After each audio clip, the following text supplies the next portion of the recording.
exige a los profesores, investigadores, que hagan divulgación de la ciencia, pues, ¿no? Por eso les pregunto si lo han escuchado, porque ya por ahí salen notas en el periódico y todo esto. Cuando alguien realiza una investigación, normalmente siempre hay un producto resultante que puede ser un artículo, una tesis, un ensayo, etcétera, etcétera. Y cuando se habla de difusión de la ciencia, es cuando van y presentan ese artículo, ese ensayo, esa tesis en un congreso o en un coloquio, o cuando lo publican en una revista académica. Y divulgación de la ciencia es cuando conviertes esa investigación en otro texto o en otro producto que está orientado para un público no especializado, para que cualquier persona, aunque no sea de la disciplina de la que es el investigador, pueda entender lo que está viendo, pues, ¿no? Entonces, si es un geólogo y hizo una investigación sobre alguna cuestión en una montaña, pues para que cualquier persona, aunque sea no geóloga, pueda entender el resultado de su investigación, pues, ¿no? Y entonces, esa es divulgación de la ciencia. Aunque escribí muchas hojas, voy a tratar de platicarlas más que leerlas en la medida de lo posible. Y pues si se fijan, comienza el título con 3IC, y aquí les voy a poner una segunda diapositiva. Hay un anciano de una comunidad nativa de Canadá, de los Mi'kmaq, que se llama Albert Marshall, y este señor propuso un enfoque desde el cual hacer investigación. Dice él, viendo con dos ojos, y él dice, con un ojo, ver todo como el conocimiento que generan las mismas comunidades que estudias, y con el otro ojo, pues usar todas las metodologías científicas de la disciplina en la que hayas estudiado, pues, ¿no? Y la idea de esta teoría, pues es de que, como dice ahí, ¿no?, fusión de sabidurías, de tomar en cuenta el conocimiento que generan las propias comunidades y juntarlo con el conocimiento que se genera desde la ciencia para, pues, un fin común, pues, ¿no? Entonces, ¿por qué se llama así la conferencia y por qué le estoy hablando de esto? Porque justamente tengo 7 años que comencé a hacer divulgación de la ciencia, y a lo largo de estos 7 años he trabajado principalmente en 4 proyectos de animación, por eso la animación 2D, ¿no? De los cuales 2 fueron en los últimos 2 años, ¿sí?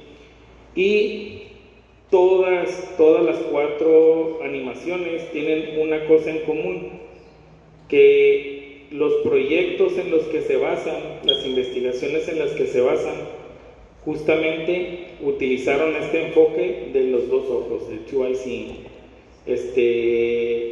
Una se desarrolló con los seris de aquí en Sonora, otra se desarrolló con los pescadores de Baja California, y las últimas 2 que son de unas islas de Micronesia, y estamos viendo ahorita esta imagen ahí que es de esas últimas 2 animaciones, ¿no? Pero todas utilizaron este enfoque de 2IC. Entonces, por eso el título de la conferencia, que no se llama 2IC, ¿verdad?, se llama 3IC. ¿Por qué? Porque aquí la propuesta es que nosotros como realizadores, cuando hacemos este tipo de trabajos, pues también estamos poniendo una tercera mirada, estamos poniendo nuestra propia forma de ver las cosas en general, tanto de la investigación como de la comunidad, estamos aportando algo, pues, ¿no? Voy a estar hablando un poco y lo vamos a ver una animación, y lo vamos a hablar otro poco y lo vamos a ver otra animación. Entonces, las últimas 2 animaciones, pues, fue un proyecto que se desarrolló con una asociación civil que se llama One People, One Reef, que son investigadores de universidades de Stanford, de Cabrillo, de la Conavío, y también personas nativos de las comunidades de unas islas en Micronesia, que es las que les mencionaba ahorita. Y de parte del equipo creativo participamos, pues, yo como realizador, participó la doctora Clementina, que está aquí presente, Daniela Burrola, que se encargó de hacer las ilustraciones y también animó, que es de aquí de San Luis Río Colorado, con mucho orgullo para que le platiquen a todo el mundo. Y Alanis Quintero también, que es de Guaymas, Sonora, también es sonorense, y también ella hizo ilustración, pues, ¿no? Entonces, entonces vamos a hablar un poco del proceso de la realización de las 4 animaciones, y mientras vamos a irlas como viendo una por una, pues, ¿no? Les decía, se llama Three Icing porque nosotros como equipo creativo, desde Clementina, Daniela, Alanis, yo mismo, de alguna forma todos fuimos aportando nuestra propia visión de lo que estábamos haciendo, de lo que estábamos viendo, de lo que leíamos, de lo que aprendíamos de la comunidad, y pues estábamos agregando nuestra propia perspectiva al proyecto, y entonces ya se estaba abordando desde 3 miradas distintas, ¿no? La mirada de los investigadores, la mirada de la propia comunidad y pues nuestra mirada como equipo creativo, pues. Entonces,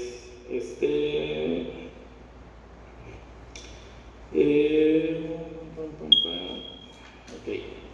Entonces, vamos a ver la primera animación. La primera animación la hice en el 2000, hace 7 años, ¿cuánto fue? Hace 8 años.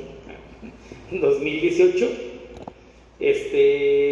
La hice literal casi yo solo, me ayudó por ahí una persona a hacer unas 2 ilustraciones, 3, y ya se ganó su crédito.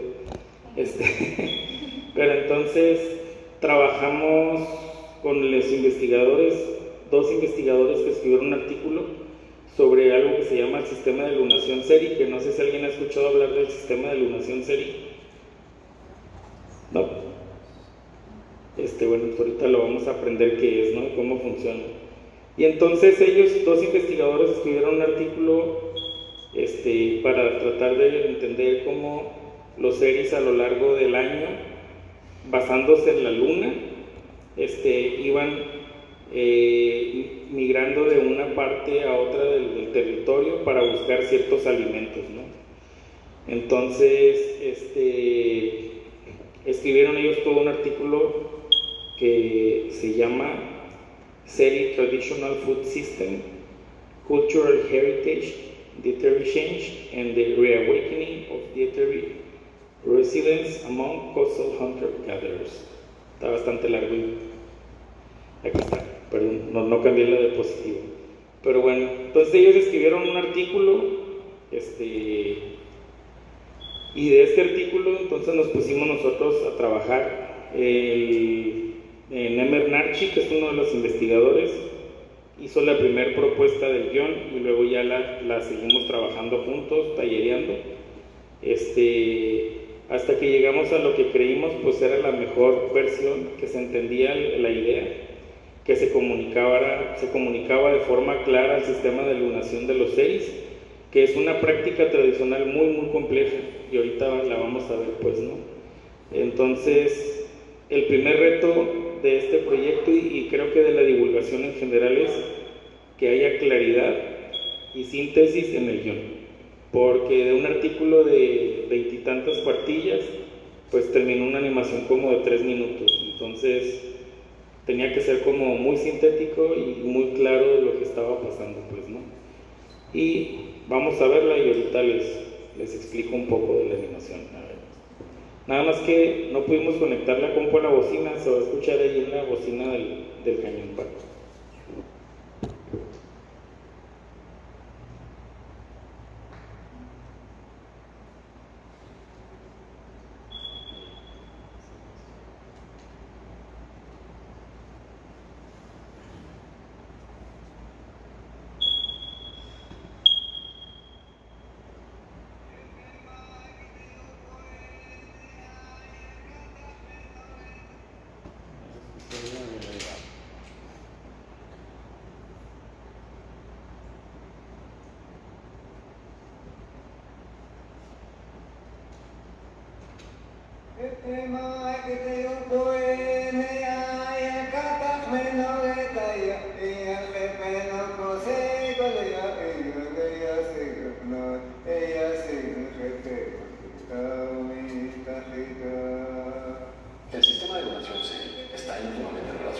los ciclos anuales de alimentación.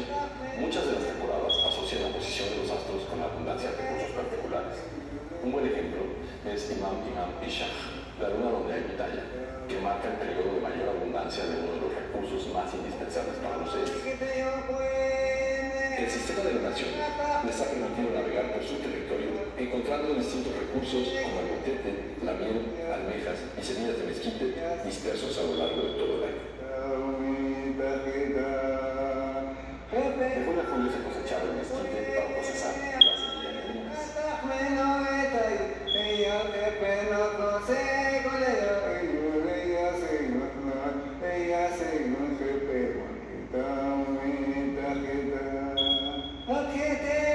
En julio y agosto se colectaban pitayas y se buscaba carne de monte.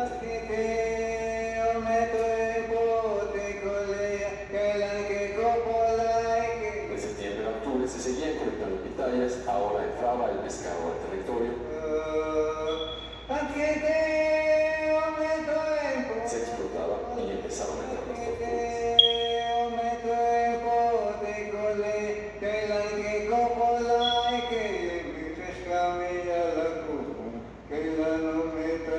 De octubre a noviembre se seguía pescando. De noviembre a diciembre se pescaban moluscos, en especial almejas.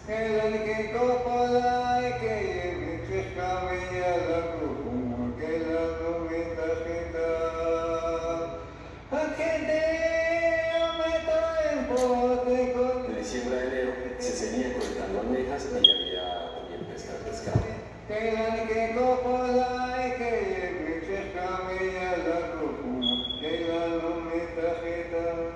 enero a febrero se cosechaba la flor de palo verde, la cual se comía con miel, se seguían cazando tortugas. De febrero a marzo se seguían cazando tortugas y empezaba la cosecha de las semillas del pasto marino que se utilizaban para pan.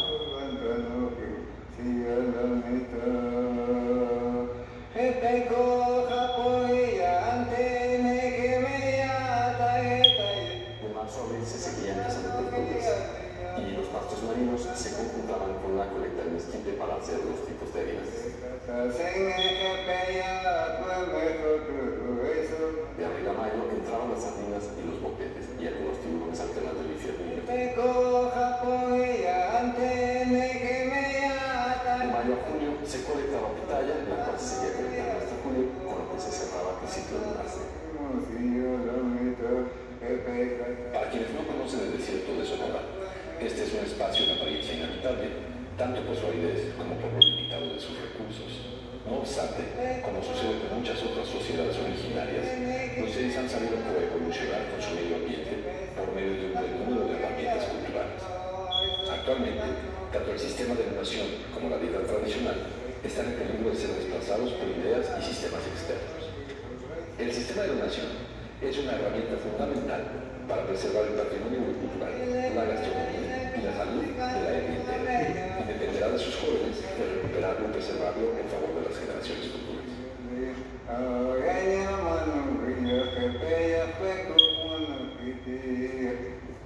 Bueno, esta fue la primera animación que vamos a ver hoy. Está hace 8 años, en el 2018. Y es una animación, pues, algo simple, pero que muestra un proceso muy complejo, de cómo los seres se van transportando a lo largo de diferentes espacios, tanto en la isla como en la costa, para buscar a lo largo del año diferentes alimentos, y siempre esa búsqueda pues tiene que ver con la luna, ¿no? Por eso el sistema de lunación. Y entonces, no sé, ¿alguien notó que las huellitas no eran de un solo color, que hubo más de un color? ¿Alguien se dio cuenta de eso? ¿Y a qué creen que se deba?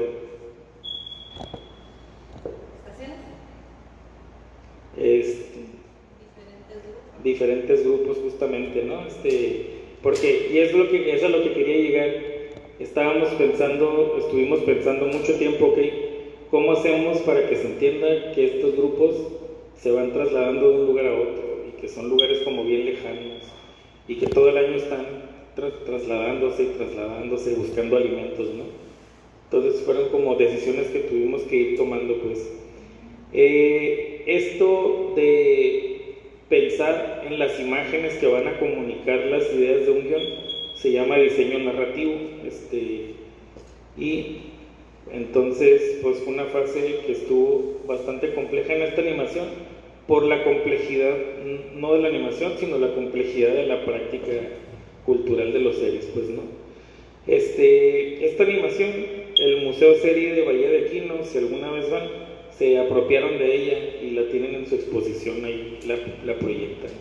Y eso es algo, pues, finalmente, para nosotros es como bien padre, ¿no? Que las propias comunidades se apropien de los trabajos que se hacen. Entonces, voy a regresar al PowerPoint tantito. Nada más para mostrar. Después de esa animación, un año después, luego, realizamos otra animación con el mismo investigador, Nemer Narchi, pero en esta ocasión teníamos ya un ilustrador de planta, Jaime Cervantes, que lo invité a que nos siguiera por YouTube. No sé si nos está viendo, Jaime, saludos. Y él vive en Michoacán. Entonces, yo en ese entonces yo vivía en Michoacán y no conocía Baja California. Y entonces aquí viene un reto más de la divulgación de la ciencia. La animación se basa en prácticas pesqueras de Bahía de Los Ángeles, en Baja California, y Guerrero Negro, en Baja California Sur. Entonces, este proyecto se basa en este artículo que participan todas estas personas, y Michelle Erwin Capistrán fue la que se encargó de elaborar junto conmigo el guión, y estuvimos igual tallereándolo, igual que con Emer, estuvimos así trabajando el guión, hasta que coincidimos los dos que ya se entendía lo que queríamos comunicar, igual que la vez anterior con los series, ¿no? La animación del sistema de iluminación serie se basa en el conocimiento de la nación serie. Que vamos a ver ahora, se basa en el conocimiento de los pescadores de estas dos comunidades. Entonces, si se fijan, cumple con el requisito de lo que hablábamos ahorita, ¿no? De two eyes in, de que no es nada más un investigador que llegue y se pone y no toma en cuenta la comunidad, sino que realmente se está viendo como una perspectiva más amplia, se toma en cuenta el conocimiento de la propia comunidad. Entonces vamos a ver esta animacioncita. Igual está cortita, igual que la otra, y es un poco diferente, y ahorita les platico más o menos cómo estuvo el rollo.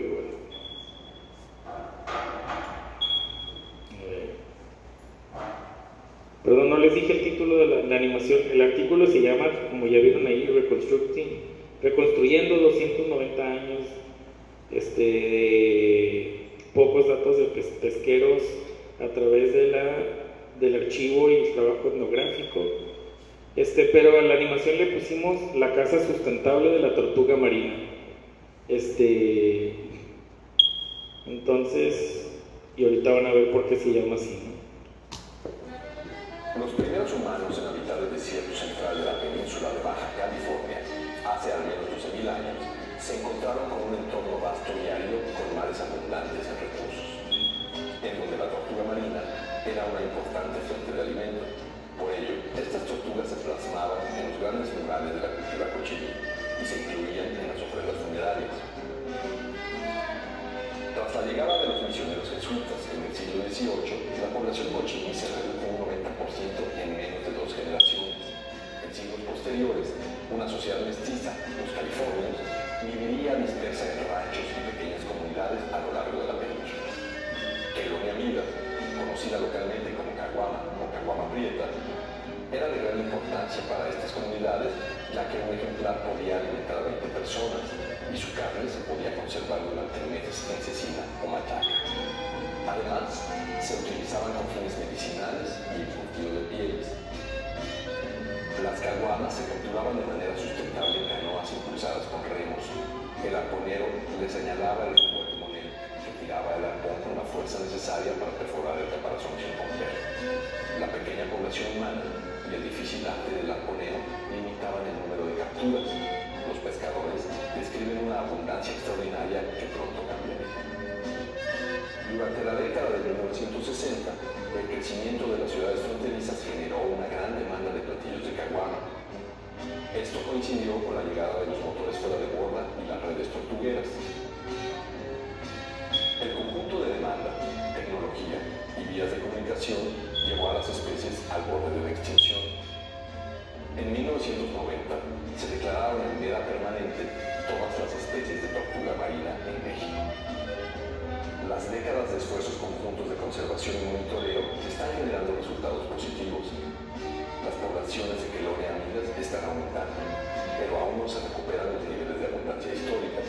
Los pescadores de mayor edad son los únicos que observaron la abundancia previo al monitoreo científico, y su conocimiento es indispensable para entender cómo han cambiado estas poblaciones en el tiempo, para establecer metas de conservación informadas y para enfrentar retos futuros.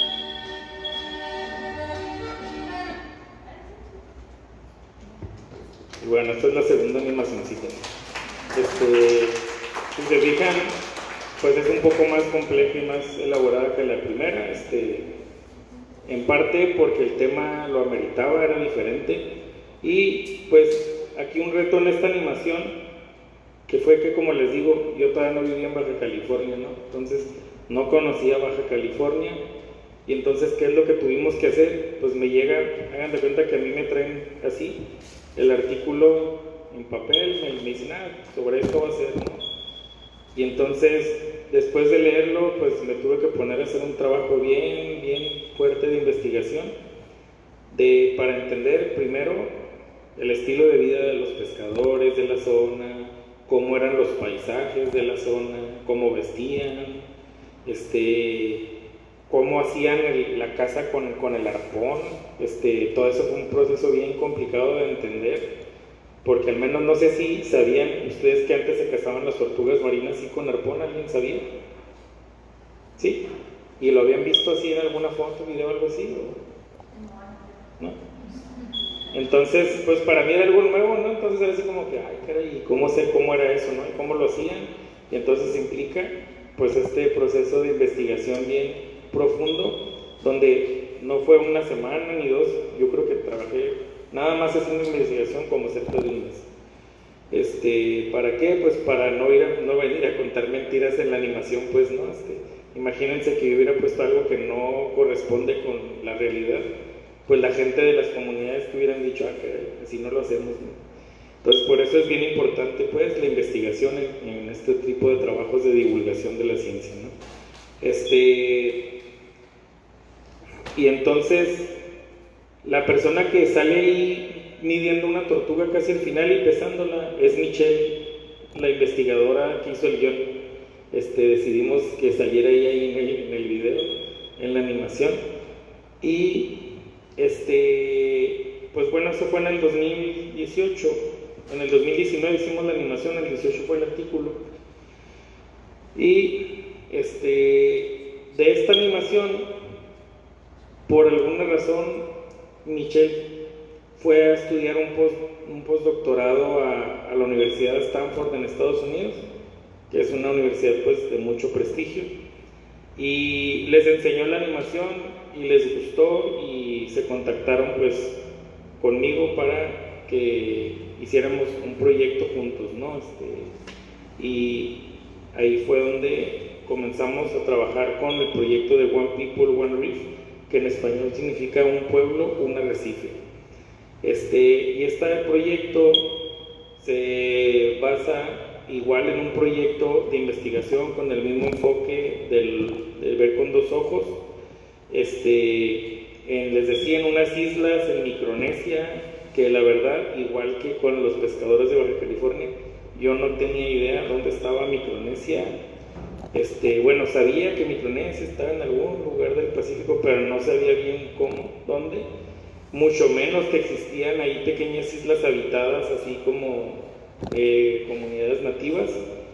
Y la primera animación se basó en una comunidad que se llama Ulithi, que yo creo que, excepto las hermanas de Daniela que están aquí, los demás nunca habían escuchado hablar de Ulithi. ¿Alguien había escuchado hablar de ese lugar? Pues no, ¿verdad? Y fue así entonces que entramos en este proyecto. Y en este proyecto, a diferencia de los anteriores, querían que antes de comenzar el guión, que yo les hiciera una propuesta como narrativa muy simple, ¿no? Y no me dejará mentir aquí la doctora Clementina, que está presente, que trabajó en el diseño narrativo, que llegaron con 2 artículos, uno para cada animación, pero un artículo eran como 34 cuartillas de un cuadro gigante, una tabla gigante con datos nomás, con puros datos. Y de ahí fue que hacer un guión, ¿no? Entonces fue así como que quebrarme la cabeza bien fuerte, ¿no? Entonces en este proyecto iba a haber más tiempo y también iba a haber más personas involucradas, y aquí fue que se integró, les digo, Daniela Burrola, Clementina Campos, primero ellas 2, y más adelante se incorporó también Alanis Quintero, ¿no? Entonces, en estas animaciones de One People, One Reef, pues había otro reto bien grande, que era en parte una barrera. No regresé al PowerPoint.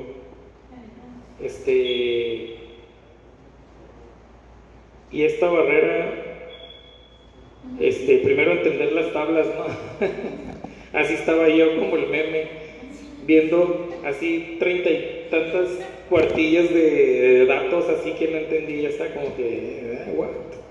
Y luego en inglés, y no solo en inglés, porque entiendo el inglés como común, pero en un inglés muy técnico, muy académico, de gente, oceanógrafos y genetistas. Entonces era así como de que, ok. Entonces fue como que el primer reto, ¿no? Así como... Y el segundo reto, pues, tenía que ver con la barrera del lenguaje, ¿no? Con la barrera del lenguaje. Pero lo primero que hice antes de leer los artículos fue entrar al sitio del proyecto One People, One Reef, que si lo buscan en Google así lo encuentran, para saber como más o menos de qué era, dónde estaban, qué hacían, quiénes eran, cómo eran, antes de empezar a leer los artículos, porque me parecía importante. Aunque los seris no conocía el sistema de lunación y aunque los pescadores no sabían cómo pescaban, pues sabía cómo eran los seris físicamente, sabía cómo era Sonora geográficamente hablando, sabía cómo era más o menos Baja California, los paisajes, tenía ideas, pero de Micronesia no tenía absolutamente idea cómo era, ¿no? Entonces, antes de leer los artículos y tratar de escribir una propuesta, pues me pareció importante primero entrar a la página y tratar de ver fotografías y ver videos y ver lo que pudiera ver, para tratar de, cuando estuviera leyendo, saber cómo eran estas personas, cómo eran estos espacios, ¿no? Creo que eso era bien importante en este proyecto. Y cuando entré a la página, la verdad es que me enamoré luego, ¿no? O sea, amor al primer clic. Empecé a ver los paisajes, las personas, sus prácticas culturales, y dije, wow, o sea, la verdad es que fue muy importante para mí, y de ahí como que siempre me sentí como muy motivado en el proyecto, ¿no? Y les digo, en este proyecto, pues el desafío mayor, que a diferencia de los anteriores, pues fue el lenguaje, porque los científicos eran estadounidenses y hablaban en inglés, pero tenían un inglés muy técnico, muy académico, y luego participaban gente de la comunidad que hablan en Yuliti y con un inglés muy, muy mocho, y luego yo, que hablo también un inglés, pero pues muy básico y más de uso común. Entonces era como que entre todos tratar de entendernos, ¿no? Era como una cosa que parece fácil, pero sí nos tomó varias reuniones poder como comenzar a estar en el mismo canal, ¿no? Jofaji, Lambir, One People, One Reef, un pueblo, un arrecife, es lo mismo en los 3 idiomas, pues, ¿no? Y de hecho, no les quiero presumir, pero traigo mi playera del proyecto, Entonces, bueno. Entonces en este proyecto, les digo, fue bien complicado por este sentido, pues, ¿no? No solo del desconocimiento de la comunidad y de sus prácticas culturales, sino también, pues, las barreras del lenguaje, ¿no? Y entonces, lo primero que hicimos después de leer estas muchas cuartillas de datos y datos y más datos, pues fue presentar lo que le llamamos como un camino narrativo, una ruta narrativa, Storytelling Pathway, y la idea es que yo les presenté así como la propuesta, ¿saben qué? Los temas van a ser estos, para la animación 1, para la animación van a ser estos, ¿no? Y de estos temas desglosé 3 subtemas de cada uno, ¿no? Pum, pum, pum. Y entonces teníamos ya como un mapa general de lo que iba a hablar cada animación, y de ahí fue que empezamos ya a desarrollar el guión ya más completo, ahora sí ya como más en forma, siguiendo pues este camino, pues, ¿no? Que sirvió como una guía. En las animaciones anteriores no requerimos esto por lo que ya les decía, pues no, que eran proyectos donde sí entendía más la geografía y todo este asunto, pues, ¿no? Entonces en este sí era como importante comenzar con esta claridad primero, ¿no? Y pues a partir del guión escribimos los 2 guiones. Se supone que yo no iba a escribir los guiones, pero la investigadora que los iba a hacer se dio cuenta que rebasaba como sus posibilidades tanto de tiempo, no tenía mucho tiempo, pero también se dio cuenta de que en realidad no tenía como claridad de cómo hacerlo, y yo tenía miedo que se fuera a perder el proyecto, que se fuera a morir y se fuera a quedar en el olvido, y ya me había enamorado de la comunidad.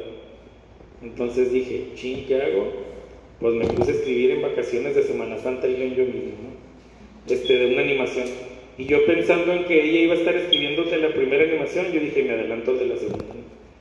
Se los presento y resulta que la otra persona ni siquiera había escrito todavía ni una palabra, entonces me dice, no, pues aviéntate tú también de la otra. Y terminé haciendo los 2 guiones yo, entonces, cuando se supone que nada más iba a ser uno, pues, ¿no? Y entonces, otra de las fases de la divulgación de la ciencia, ya vimos pues que es hacer investigación de las comunidades para entender bien lo que estamos leyendo y entender bien el artículo también en el que se basa, y pues escribimos el guión y todo esto que estamos hablando, y luego viene lo que es el diseño narrativo, que ahorita ya lo mencioné así como de forma muy, muy básica.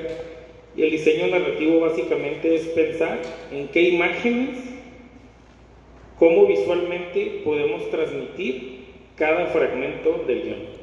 Sí, si el guión está hablando de que, en el caso de la tortuga marina, si está hablando de que cazaban con arpones, ok, exactamente cómo va a ser la imagen que va a comunicar eso, ¿no? Y entonces, para cada pedacito del guión se hace este trabajo. En las animaciones de One People, One Leaf lo hizo Clementina Campos, y ella hizo unos dibujos así con plumas simples y una descripción de lo que iba a ser la imagen, ¿no? Y con esa descripción y con ese dibujo, entonces comenzó el trabajo de Daniela, que fue primero hacer esta primera versión que está arriba de storyboard, y entonces decidimos hacer storyboard, aunque no es necesario en este tipo de animaciones, pero decidimos hacerlo. ¿Para qué? Porque hicimos una simulación con el storyboard de cómo iba a ser toda la animación, para que la aprobaran todas las personas involucradas antes de siquiera empezar a ilustrar ya bien en forma o animar cualquier cosa, ¿no? ¿Por qué? Porque había muchísima gente involucrada, y les digo, eran personas con formas de ver las cosas muy diferentes, ¿no? Y entonces esta primera versión tipo storyboard no pasó a la primera, ya de ahí surgieron cambios en el guión que obligaron a hacer cambios en la propuesta narrativa, y hasta que no quedó ya como listo, entonces ahora sí ya comenzó el proceso de hacer la ilustración de los personajes, de los paisajes, y en esta fase Daniela y yo nos tuvimos que echar un clavado en cientos y cientos y cientos y cientos de fotografías y videos que nos compartieron del proyecto. No recuerdo, Daniel iba a estar aquí pero no pudo acompañarnos, espero que nos esté viendo a la distancia.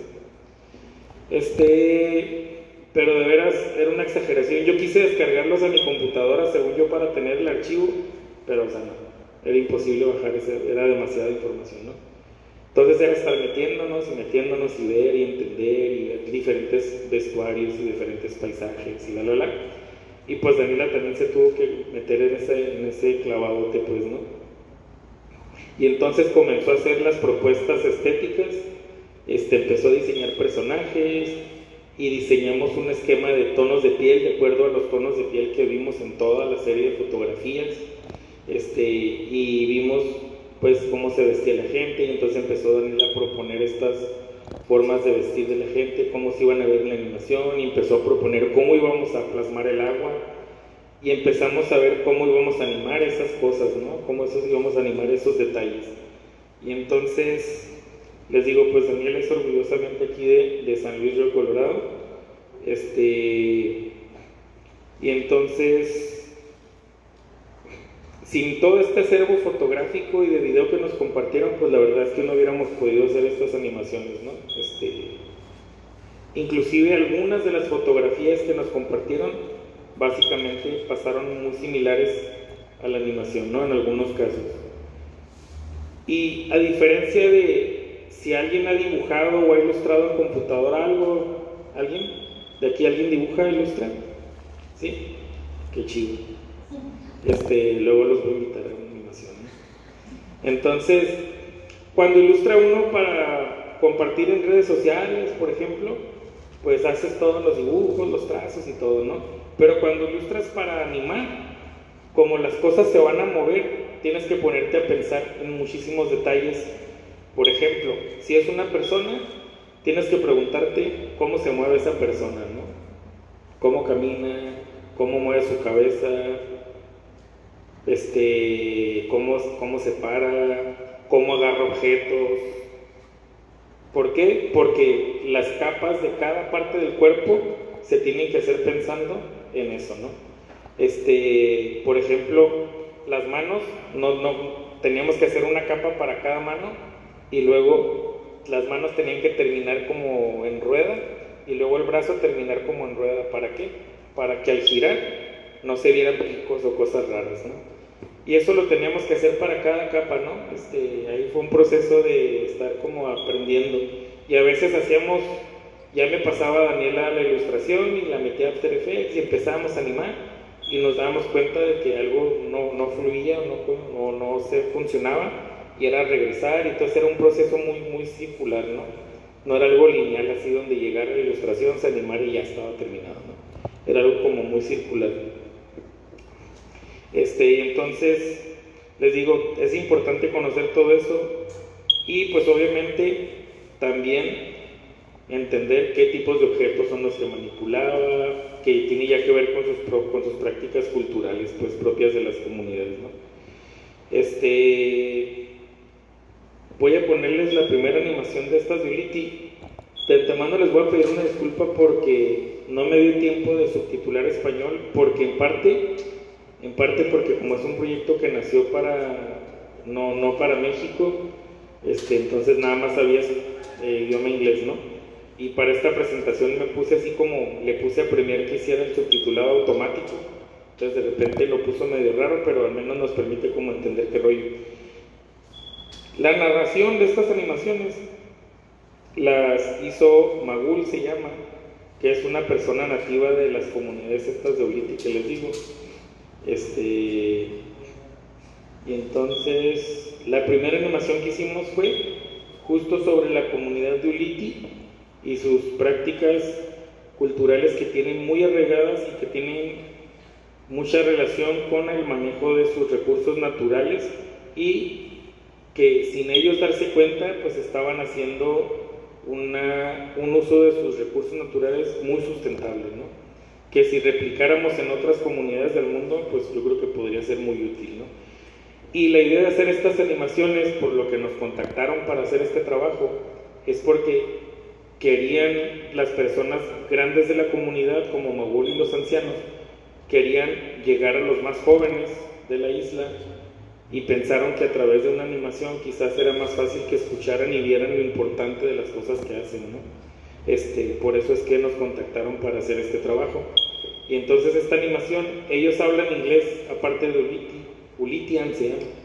Ellos hablan inglés, entonces se pensó en inglés como para que fuera más universal, pero está orientado hacia la comunidad, ¿ok? Entonces, Ahora sí que los subtítulos desde ahí quedan, no sé, medio raros, pero bueno.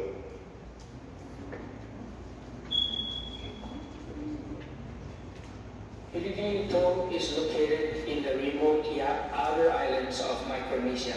It is inhabited by our outer island communities and has a long cultural history of navigation and fishing in the West Pacific Ocean. The reefs of our atoll are rich in biodiversity and are a main source of our food and cultural connection. We have unique sets of practices and traditions surrounding the management of marine resources. However, the ecosystem and our people have been affected by climate change, world war, the introduction of new fishing technologies, and the loss of traditional knowledge.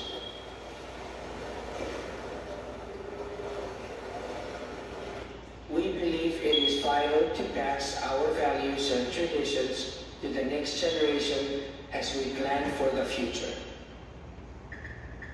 In response to the challenges, our community invited support from Western scientists to better understand the changes occurring on our reefs. Together, we revived our traditional resource stewardship practices and weaved in modern science. The collaborative experience between our community and the scientists is based on the concept of two-eye seeing, which focuses on learning to see with one eye the strengths of our indigenous knowledge and with the other the strengths of Western knowledge, with the aim of using both for the benefit of all. This collaboration began in 2011 and led to the creation of One People, One Reef, Hopefully Lovely, a nonprofit which aims to support our community in managing marine resources sustainably and equitably in this time of rapid change. The collaboration is rooted in attentive listening, ongoing dialogue, meetings, workshops, mapping, and reef observations.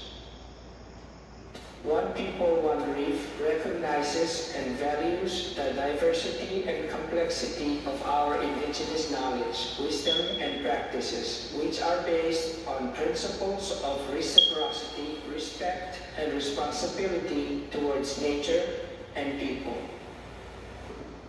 The local and Western project scientists work together to provide data and information on the status and the trends of fish populations, coral reefs, and the effects of climate change. We are using Western scientific tools such as genomics, chemistry, instruments that monitor ocean water quality and temperature, three-dimensional underwater photography, and drone mapping, along with local knowledge and information. One People, One Reef also supports the transmission of indigenous knowledge and practices to new generations through co-development of educational, cultural, and recreational activities that foster a sense of belonging and pride in the community. As a result of this unique collaboration, both ecological and social benefits are unfolding. These include an increase in fish at managed sites and the recovery of some coral reefs that have been in decline. Our community takes a leadership role in making decisions about our resources and improving our food security by centering our identity, culture, and wisdom. This is evident in our youth who are engaging more in cultural practices and leadership, which is strengthening our traditions to care for our marine resources. We are uniting to protect and manage our reefs, designing marine protected and respected areas for sustainable use into the future. By working together and combining our knowledge systems, we are highlighting the importance of approaches that address local needs by centering indigenous knowledge and practices for effective and equitable conservation through local stewardship.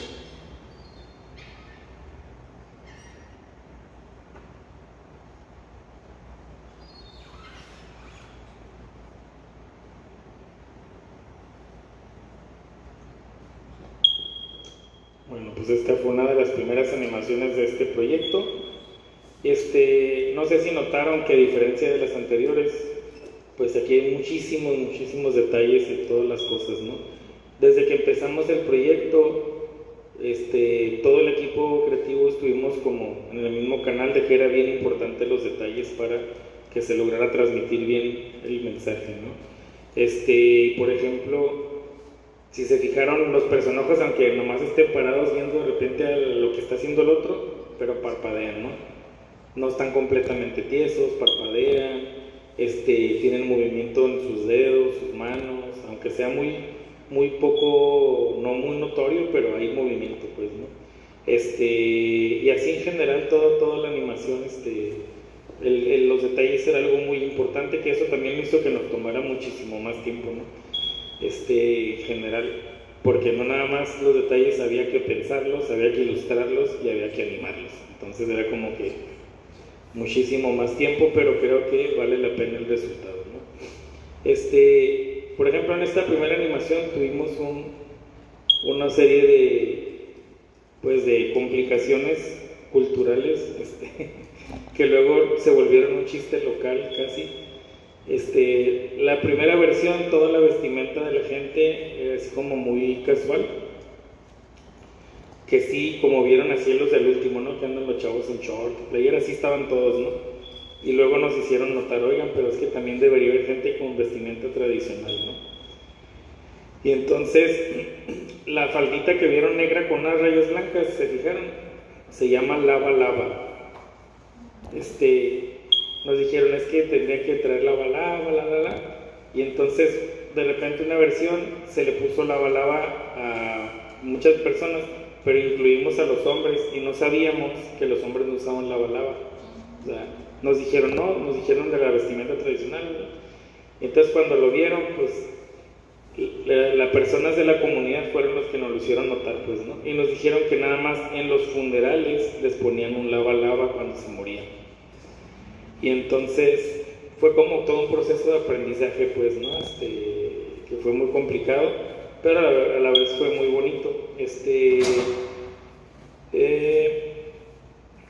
Y entonces, por ejemplo, hay cosas bien complejas. Por ejemplo, esta animación al final es el funeral de un anciano y como se muere cierran un área del arrecife, lo cierran para que no puedan pescar en esa zona durante cierto tiempo en respeto a ese anciano que murió. Y eso lo que genera es de que como no pescan ahí, pues se regeneran los pescados, vuelven a ser más en cantidad, los moluscos, todo, ¿no?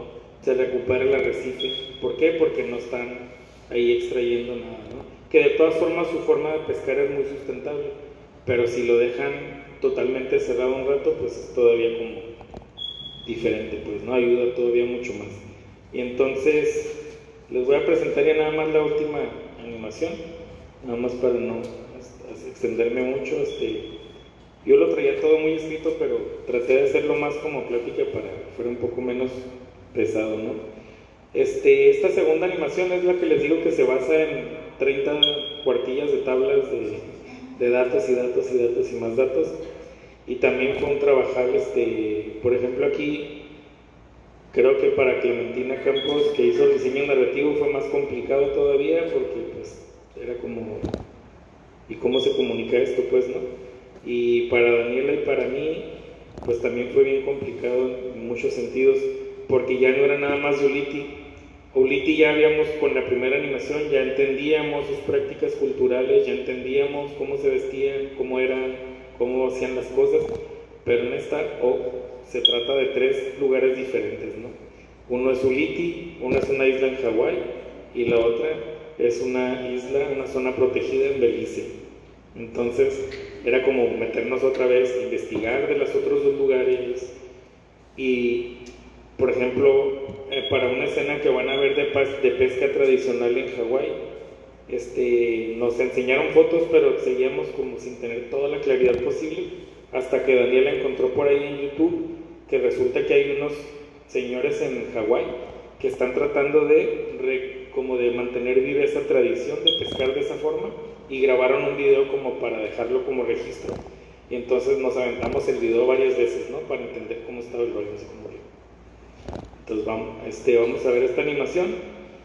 En esta segunda animación se integró Alanis Quintero, ayudando a hacer ilustración de muchos objetos, plantas y animales, lo cual permitió que Daniela pudiera concentrarse más en las personas, y también que pudiera animar más, que pudiera ayudarme más en la parte de animación, que ya hicimos como un trabajo más como de mitad y mitad. Y eso fue como muy benéfico también, porque pudimos avanzar mucho más rápido, ¿no?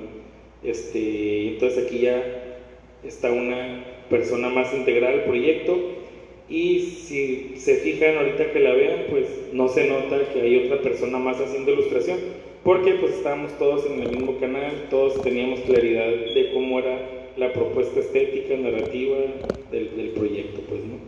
Y ahí va la última animación.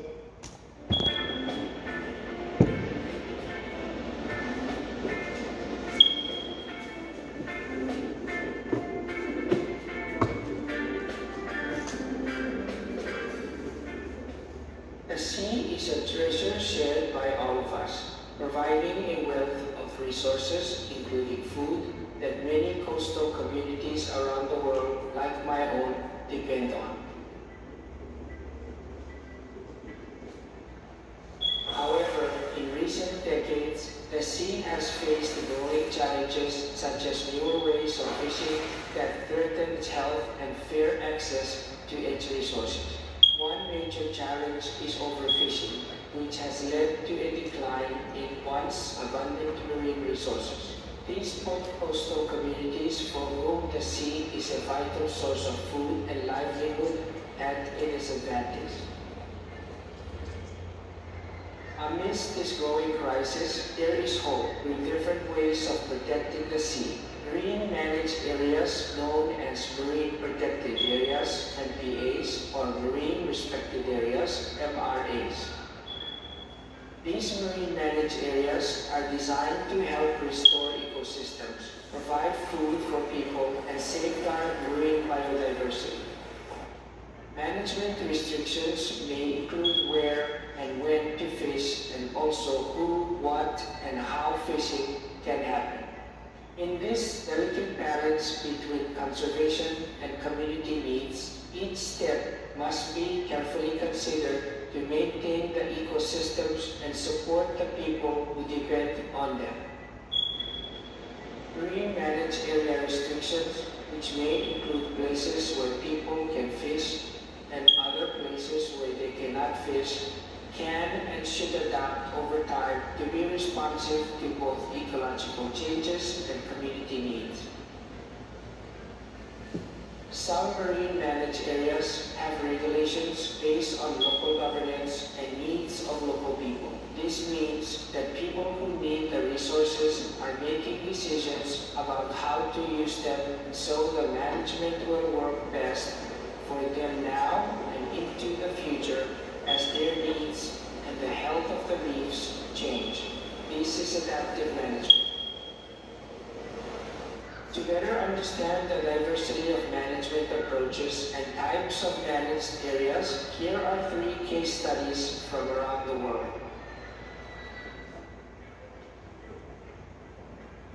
An example from my home Unity Atoll, Yap Outer Islands, Micronesia, is community-based management that includes rotating reef closures, year and species restrictions governed within our traditional clan system. These managed areas aim to support healthy reef ecosystems and sustainable communities. Wili Loi Community community-based subsistence fishing area on the Kona coast of Hawaii is an example of a multi-use protected area designed to restore traditional fishing and management practices, regulate commercial aquarium fish collection, and enforce gear and fishing restrictions. This is co-managed by the government and communities. Half Moon Cay National Monument in Belize is an example of a government-regulated protected area within Lighthouse Reef Atoll. It is designed with zones including no fishing zones with a primary focus on protecting biodiversity and important bird nesting sites.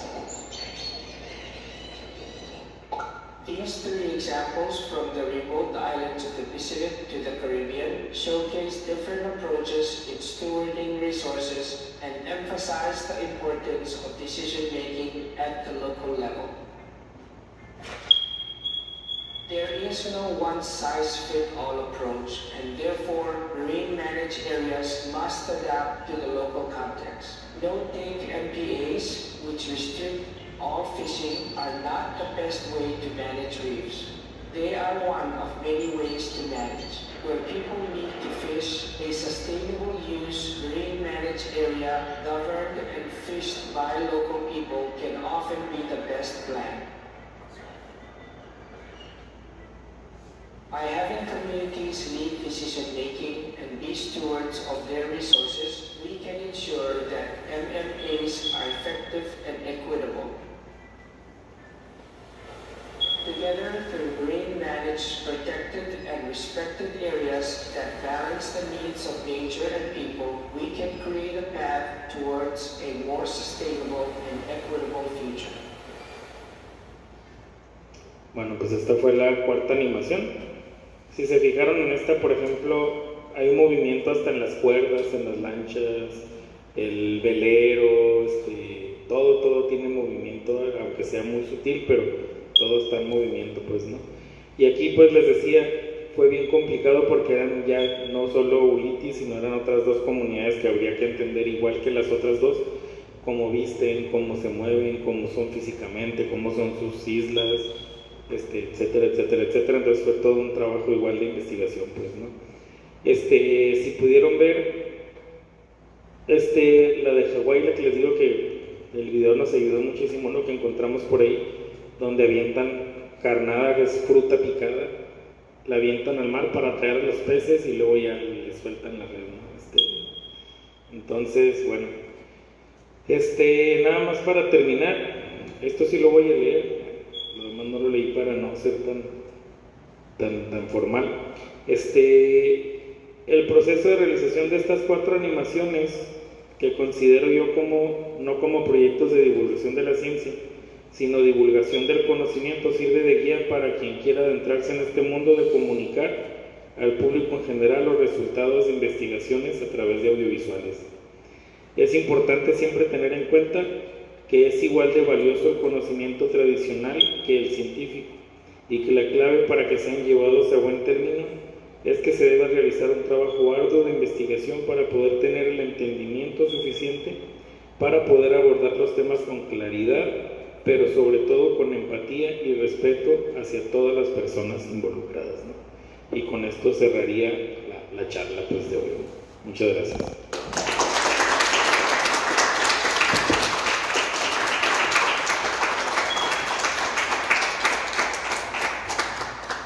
Bueno, agradecemos aquí en la Dirección Municipal de Cultura al maestro Doria. Abrimos un espacio para cerrar de preguntas y comentarios. No sé quién guste participar. La maestra me dijo que les daba puntos si participaban, así que si no, pues me gustaría comenzar yo. Yo tengo 2 preguntas. La primera, bueno, no sé si vos se las da seguidas o si vos sí, si quieres las anoto. Bueno, la primera sería particularmente estos videos que nos mostró, si hay un espacio ideal para su difusión o si son en general para la comunidad, y también si hay un público ideal para su revisión o si es igual en general. Y la segunda sería ¿qué dificultades o retos presentarían herramientas como la inteligencia artificial para la implementación de esta clase de productos? No sé si lo ha planteado o si me gusta compartir. Pues muy buenas preguntas las dos, ¿no? Los 4 proyectos fueron pensados, una, en que cualquier persona que los viera pues pudiera aprender de estas prácticas culturales y tradicionales, ¿no? Entonces estaban pensadas en todo el público, pero siempre el objetivo principal es que regresen a las comunidades, pues, ¿no? En el caso de los series, el investigador mismo fue y visitó las comunidades y se las enseñó, y les dijo la dirección de YouTube donde estaban, y así fue como empezaron ellos como a pasarse la animación, y fue como terminó en el museo, pues, de Bahía de Quino, pues, ¿no? Entonces está en YouTube, de hecho, si la buscan en YouTube ahí lo encuentran, pero creo que en YouTube es donde menos gente la ha visto. En realidad donde más se ha visto es así de que se la pasan y se la pasan y se la pasan, ¿no? Y lo mismo pasa con las otras. Creo que en YouTube no es un lugar donde como que la gente busque tanto eso, pero siempre el impacto mayor que tienen es en las mismas comunidades, ¿no? Lo mismo pasó con la de los pescadores, también se la fueron así como pasando, y a veces lo que sucede es que las cuelgan ellos en sus sitios web, ¿no? Y eso, o como en el caso del museo, eso para nosotros pues es como lo ideal, pues, ¿no? Tu segunda pregunta de los retos que presentan las IAs, pues yo creo que más que un reto, yo creo que es un área de oportunidad, pues, ¿no? Entendiendo que la IA no nos va a resolver, ni nos va a hacer como ni el guión ni la animación, no lo puede hacer, pero quizás no va a funcionar, porque como hablaba yo ahorita, para que realmente sea divulgación de la ciencia y que realmente el trabajo cumpla con ciertos como criterios, pues se tiene que hacer igual mucha investigación y tienes que entender bien qué le vas a pedir a la IA, por ejemplo, ¿no? Porque si nada más le dices, es de divulgación, pues las IAs luego divagan mucho y luego te mienten, ¿no? Justo ayer quise usar ChatGPT para mis alumnos para una tarea que les iba a encargar, y luego pues yo como maestro pues me puso una indicación ahí medio rara, le digo, oye, eso está mal, le puse, y él me dice, perdón, tienes razón, me equivoqué. Entonces, para usar las herramientas como las IAs, pues igual tenemos que tener nosotros el conocimiento, ¿no? Son nada más como un apoyo, no nos van a reemplazar, ni van a reemplazar todo el proceso que estamos realizando. Simplemente nos pueden ayudar en ciertas tareas, ¿no? Específicas. Por ejemplo, sí, pues ahorita con IAs puedes hacer animaciones, puedes hacer videos y puedes hacer, pero te digo, difícilmente una IA va a poder realmente entender lo que logras entender con todo este trabajo de leer y de investigar y de comprender y tener empatía hacia las comunidades, ¿no? La IA difícilmente lo va a poder replicar y va a poner, de hecho, si tú le pones ahorita que dibuje un mexicano a caballo, seguramente te lo va a pintar con todo el estereotipo del mexicano y con sombrero charro, ¿no? Y pues yo nunca he usado un sombrero charro, ¿no? Entonces ese es el asunto, pues, ¿no? O sea, que sí puede ser que nos ayuden en algunas tareas, pero no creo que vayan a reemplazar, y menos en este tipo de trabajos de divulgación. Quizás en cosas más de entretenimiento pues sí sea más fácil que en esto, pero igual si no tienes el conocimiento para saber cómo pedirle las cosas y qué pedirle, pues de todas formas no te va a ser de mucha utilidad, ¿no? No sé si te respondí. Muchísimas gracias. ¿Un comentario más? Bueno, de esta manera pues damos por concluida la conferencia del día de hoy. Le agradecemos que nos haya compartido tan interesante tema, y pues por parte de la Dirección Municipal de Cultura le agradecemos que se haya tomado el tiempo de venir. Un fuerte aplauso para la conferencista, por favor.